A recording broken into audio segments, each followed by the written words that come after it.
హిమాలయాల్లో ఉప్పు ఏర్పడింది. ఇది నిజం. సైంటిస్టులు సైతం చెప్తారు ఇదే విషయాన్ని. దాదాపు 25 కోట్ల సంవత్సరాల క్రితం ఏర్పడిన ఒక పరిణామం వల్ల హిమాలయాల్లో ఉప్పు దొరుకుతోంది. సో మనందరికీ తెలుసు, ఒకప్పుడు హిమాలయాలు ఉన్న ప్రాంతంలో టెథిస్ సముద్రం ఉండేది. భూపలకాల కదలికల వల్ల టెథిస్ సముద్రం అంతరించి అక్కడ హిమాలయాలు ఏర్పడ్డాయి.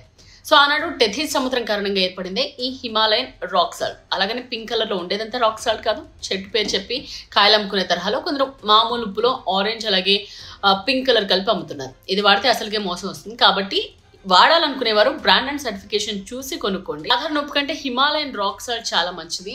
ఎందుకంటే ఈ ఉప్పులో సోడియం క్లోరైడ్, ఐరన్ ఆక్సైడ్ అంటే ఇనుముతో పాటు మెగ్నీషియం, పొటాషియం అండ్ కాల్షియం వంటి ఇతర ఖనిజాలు కూడా ఉంటాయి.